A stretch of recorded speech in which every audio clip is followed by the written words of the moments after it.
BNS 2023 धारा 83 जो कि आईपीसी की धारा 496 के समरूप है। इसका मतलब ये हुआ कि पहले आईपीसी में यह धारा 496 में थी, जब से नया कानून बना है बीएनएस 2023 भारतीय न्याय संहिता 2023 तो धारा 83 में वर्णित है विधिपूर्ण विवाह के बिना कपट पूर्वक विवाह कर्म पूरा कर लेना।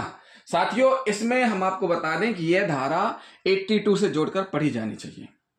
विधिपूर्ण जो विवाह होता है, 7 फेरे होते हैं, रजिस्टर्ड होता है विवाह, पंजीयन होता है, इस प्रकार से जो शादी होती है रीति रिवाज संपूर्ण जो पालन किया जाता है नियमों का, उनका पालन ना करते हुए मात्र क्या कर लिया जाए, विवाह का दिखावा मात्र हो, केवल इस प्रकार का विवाह जिसमें मात्र दिखावा मात्र हो।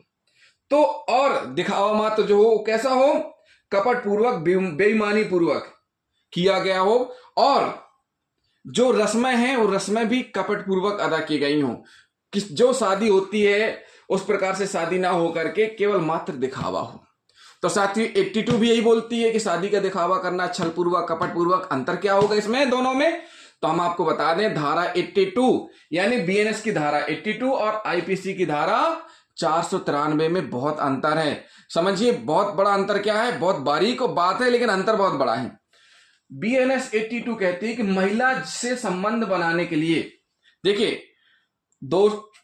एक लड़का है एक लड़की है, लड़का लड़की से संबंध बनाने के लिए कहता है, लड़की संबंध बनाने से इनकार कर देती है, कहती है शादी के बाद सब करेंगे। लेकिन लड़का क्या कहता है, नहीं हम तो अभी तुमको पत्नी बनाए देते हैं, सिंदूर उठाया मांग में भर दिया, लो तुम हमारी पत्नी हुई। यानी कि उस महिला को वह लड़का विश्वास दिलाता है कि हम तुम्हारे पति हैं। बाद में महिला को पता चलता है कि उस व्यक्ति के द्वारा संबंध बनाने के लिए छल पूर्वक यह कार्य किया गया था, और वह व्यक्ति यह भी विश्वास दिलाता है संबंध बनाने के लिए कि अभी हम ऐसे ही शादी कर रहे हैं, बाद में जब हम सफल हो जाएंगे, नौकरी लग जाएगी, फिर हम आने वाले समय में आपको सार्वजनिक रूप से पत्नी का दर्जा देंगे। लेकिन ऐसा वह नहीं करता है, तो धारा बीएनएस 82 के तहत दंडनीय है। तो इसमें जो पीड़ित है वो महिला बस रहती है। पीड़ित कौन रहता है, महिला बस रहती है। तो आरोपी कौन रहेगा, पुरुष रहेगा। कौन रहेगा, आरोपी पुरुष रहेगा। लेकिन जो बीएनएस की धारा 83 है जो कि आईपीसी की धारा 496 के समरूप है, यह धारा कहती है कि इसमें संबंध बनाना आवश्यक नहीं है। यह धारा संबंध बनाने के लिए नहीं होती कि संबंध बनाने के लिए शादी कर रहा है, यह पूरी की पूरी दिखावटी शादी होती है। कैसी होती है, यह शादी केवल दिखावटी शादी होती है। इस प्रकार के अपराध में इस धारा में महिला और पुरुष दोनों के खिलाफ कार्रवाई की जा सकती है। किसके खिलाफ, अपराध पुरुष या स्त्री किसी के द्वारा भी किया जा सकता है।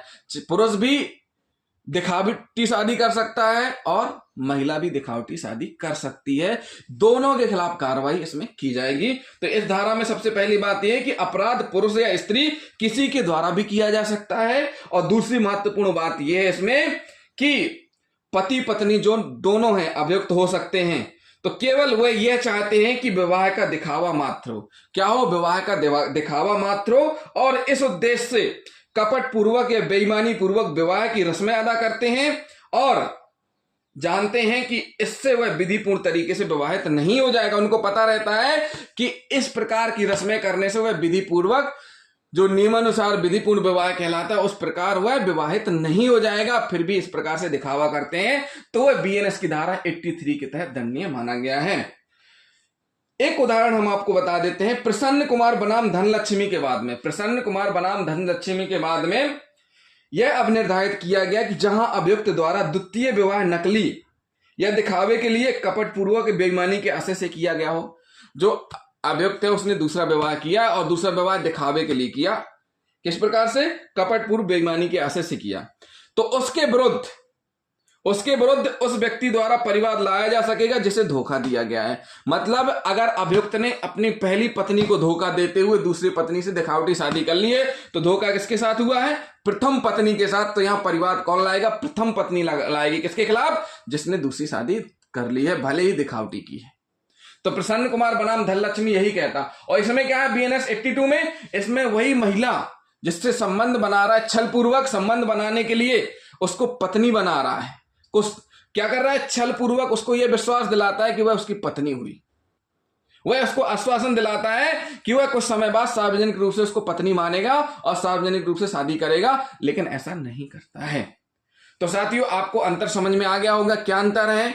तो बीएनएस की धारा 83 में स्पष्ट रूप से अपराध पुरुष या स्त्री दोनों के द्वारा किया जा सकता है, और जो शादी रहती है वो दिखावटी रहती है, और इसमें जो शादी की रस्में होती हैं वो कपटपूर्वक बेईमानी के आशय से की जाती हैं, यानी विवाह संस्कार का दुरुपयोग, विवाह का दिखावा मात्र होता है। तो ये कहलाती है 83। अब हम जान लेते हैं सजा का प्रावधान क्या है। धारा 83 में सजा का प्रावधान 7 वर्ष तक का कारावास, जुर्माना दोनों से दंडित किए जाने का प्रावधान है। अब हम इसमें आपको बताएंगे क्या इस धारा की कार्रवाई डायरेक्ट थाने में हो सकती है। आप पुलिस थाने में जाएंगे, पुलिस थाने में एफआईआर धारा की दर्ज नहीं होगी। क्यों? क्योंकि ये संज्ञेय अपराध नहीं है।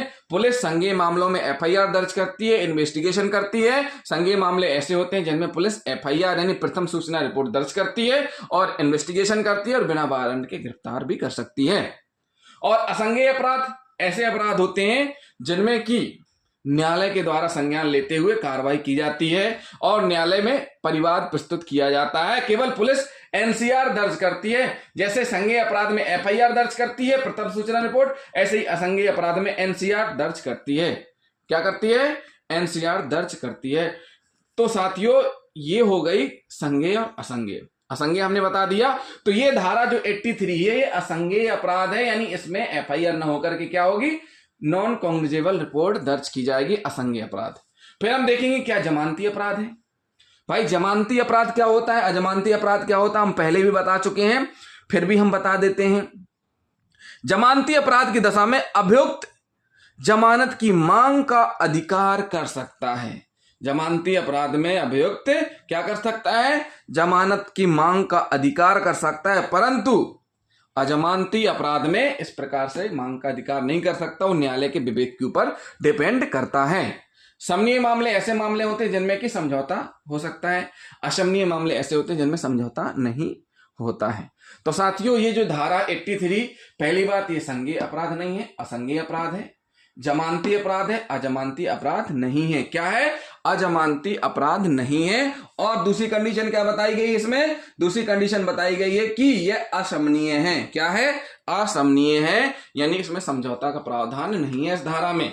अब बात कर लेते हैं कि जिस प्रकार से संज्ञेय अपराध की सूचना पुलिस को दी जाती है, फिर ट्रायल कोर्ट में आता है, इसी प्रकार परिवाद किस कोर्ट में पेश किया जाएगा, ये प्रश्न वाली बात है।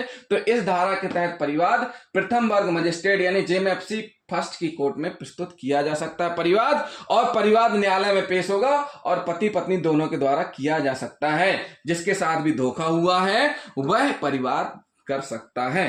तो साथियों, ये हुई धारा 83।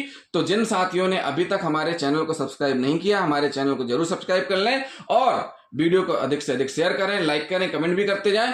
थैंक यू साथियों।